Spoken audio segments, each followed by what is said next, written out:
बैठो। हिरण्यकशिपु लेकर के बेटा को अपनी गद्दी पर बैठते हैं और प्रहलाद से एक प्रश्न पूछते हैं, बेटा तुम्हें पता है इस संसार में जब बच्चे बड़े होते हैं तो उन्हें शिक्षा दी जाती है, गुरुकुल में भेजा जाता है, जहां अच्छे ऋषि मुनियों संतान जहां विद्याध्ययन करते हैं वहां भेजा जाता है। बेटा तुम्हें भी मुझे विद्याध्ययन के लिए भेजना है। तुम किस प्रकार की विद्या चाहते हो, कैसा तुम ज्ञान चाहते हो, किस ओर जाना चाहते हो, किस प्रकार का व्यवसाय करना चाहते हो, कैसे इस राजगद्दी को संभालना चाहते हो, ऐसी इच्छा प्रकट करके हिरण्यकशिपु ने प्रहलाद से पूछा। प्रहलाद कहने लगे, पिताजी यदा देवेषु वेदेषु गोषु विप्रेषु साधुषु धर्मे मयि च विद्वेषः आसु विनिश्यति। पिताजी मेरी एक बात को सुने। यदा देवेषु जिस राज्य में देवताओं की पूजा ना होती हो, जिस राज्य में वेदों को नहीं सुना जाता हो, जिस राज्य में गायों की सेवा ना होती हो, जिस राज्य में ब्राह्मणों की सेवा ना होती हो, साधुओं की सेवा ना होती हो, धर्मे मयि च विद्वेषः जहां धर्म के साथ विद्वेष होता हो, सब आसु विनिश्यति। हे पिताजी जहां धर्म का अपमान होता है, जो धर्म को खंडित करता है, ऐसे जीव संसार में तुरंत नष्ट हो जाता है। महाराज छोटा सा बालक आज प्रहलाद ने पिताजी को वो उपदेश दिया कि पिताजी प्रहलाद के उपदेश को देख के तमतमा गए। अरे मैं तो चाहता था कि जैसे मैं ईश्वर का विरोधी हूं, नारायण मेरा शत्रु है, वैसे ही मेरी संतान भी नारायण की शत्रु निकलेगी। लेकिन मेरी संतान मेरे विपरीत जा रही है। आज सारे संसार का ज्ञान इस बालक में भर गया। शंडावर्ग नाम के शुक्राचार्य के पुत्रों के पास ध्रुव जी महाराज को पढ़ाने के लिए भेजा। स्वयं पिताजी वहां जाकर के मिले।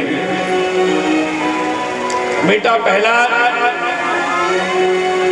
तुमको गुरुजी ने जो पढ़ाया है, मैं कह के आया था कि सब दैत्य वृत्ति की शिक्षा दो, आसुरी वृत्ति से पढ़ाओ।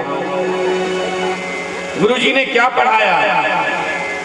प्रहलाद कहने लगे, पिताजी सुनो, मैंने जो पढ़ा, श्रवणम कीर्तनम चैव स्मरणम पाद सेवनम अर्चनम वंदनम दास्यम सख्यात्म निवेदनम। पिताजी 9 प्रकार का व्यक्ति है। श्रवणम, कीर्तनम, स्मरणम। एक भक्ति वो है जो सुनने से प्राप्त होती है, श्रवणम कीर्तनम। दूसरी व्यक्ति जो है जो ताली बजा के हम भगवान का कीर्तन करते हैं। श्रवणम कीर्तनम चैव स्मरणम, भगवान का स्मरण करके भगवान की भक्ति करते हैं। चौथी भक्ति पाद सेवनम, पूजा करके। अर्चनम, वस्त्र पुष्प पहना करके। वंदनम, उनकी वंदना करके। श्रवणम कीर्तनम चैव स्मरणम पाद सेवनम अर्चनम वंदनम दास्यम, दास बन के, सखा बन के, आत्मनिवेदन करके। ये 9 प्रकार की भक्ति संसार में परमात्मा से मिलाती है। बंधुओं ध्यान करें, जिस समय नवधा भक्ति को हिरण्यकशिपु ने सुना और कहने लगे, रे पापी, मैं तुझे अभी मार दूंगा, तेरा वध कर दूंगा, तुझे छोड़ूंगा नहीं। उस नारायण का नाम लेने वाले को मैं इसमें राज्य में रहने का अधिकार नहीं है, तुझे कैसे छोड़ सकता हूं। आज छोटा सा बालक प्रहलाद की क्या अवस्था, लेकिन नारायण के नाम लेने से हिरण्यकश्यप को इतना क्रोध आया, अपने अनुचरों को बुलाया। अनुचरों, जे हिरण्यकश्यप के बात नहीं, अनुचरों ले जाओ इसको, हाथियों के दांतों के नीचे, हाथियों के दांतों से इसको कुचलवा दो, पैरों से दबवा दो। जब प्रहलाद को हाथी दांत से चबवाया तो दांत हाथियों के टूट गए। पहाड़ों की शिलाओं से प्रहलाद को गिराया, शिलाखंड पुष्पों के समान महसूस हुए।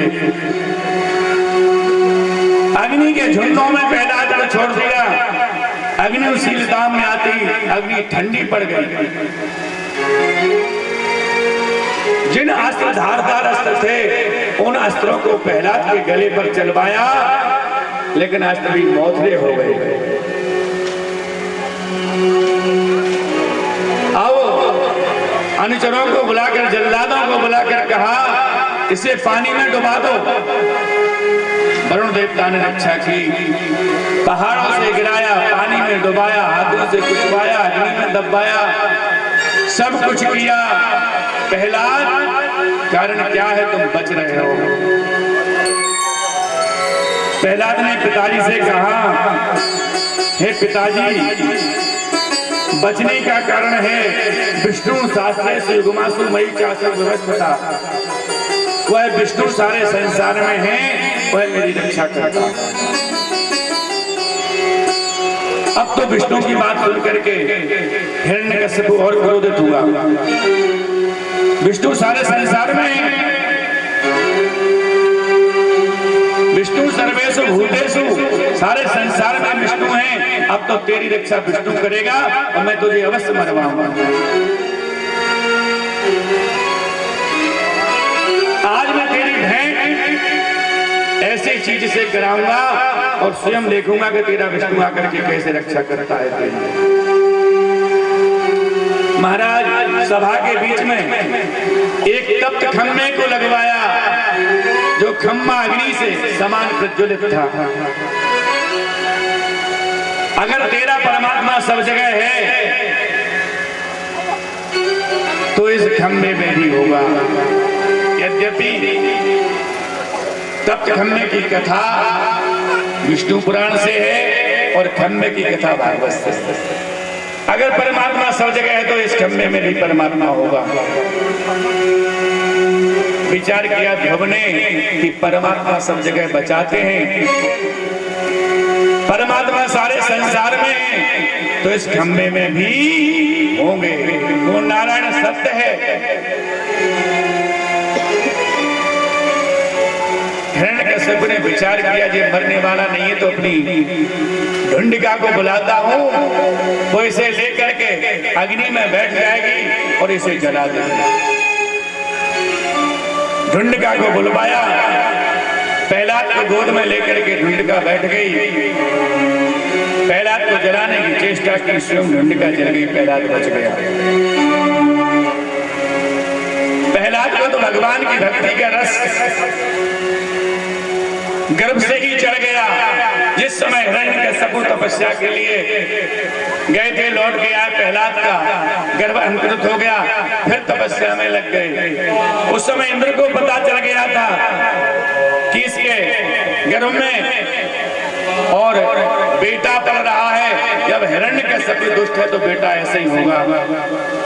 मां कयाधु का हाथ पकड़ के इंद्र ले जा रहे थे, तब तक नारद ने छुड़ा लिया। अरे इंद्र, क्या अबला स्त्री पर प्रहार करते हुए ले जाते हो? इसे छोड़ो, दोष नहीं है। नारद साथ में ले गए। प्रहलाद घर में थे, खूब भक्ति के गीत प्रहलाद को सुनवाए। प्रहलाद सुनता रहा भक्ति के गीत। नारद के आश्रम में बचपन में, जब वे बचपन क्या पेट में थे, तब सुनते रहे। बाल नबा का होता उसका, क्या बात है? बाल नबा का होता उसका, जिसका चढ़ा मारने वाला है भगवान, बचाने वाला है भगवान, मारने वाला है भगवान, बचाने वाला है भगवान।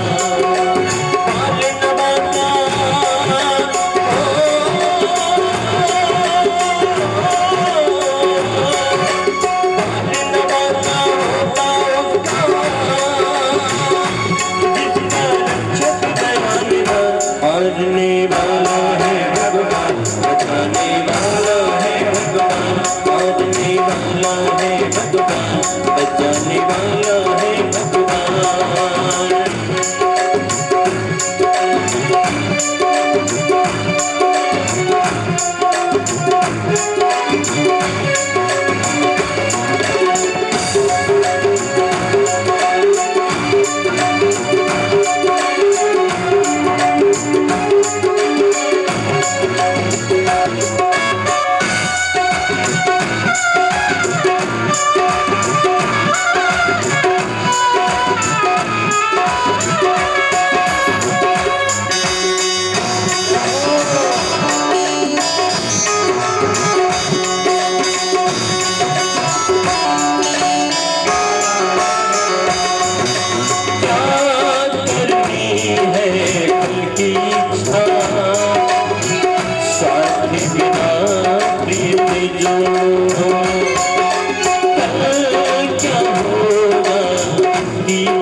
आज प्रहलाद से हिरण्यकश्यप ने कहा, अगर परमात्मा सब जगह है तो मैं इस खम्भे से भेंट कराता हूँ, फिर देखता हूँ परमात्मा मेरा कहाँ है। वो जलता हुआ खम्भा प्रहलाद को याद आया कि एक दिन मैं नगर में जब घूमने निकला, एक बुढ़िया रो रही थी। मैंने पूछा, बुढ़िया क्यों रो रही है? बुढ़िया ने कहा, बेटा मेरे 4 बिल्ली के बच्चे एक कच्चे बर्तन में बैठे थे, वो हवा के साथ दब गए, हवा लग गया, आग डल गई, बच्चे मर जाएंगे। प्रहलाद ने कहा, बुढ़िया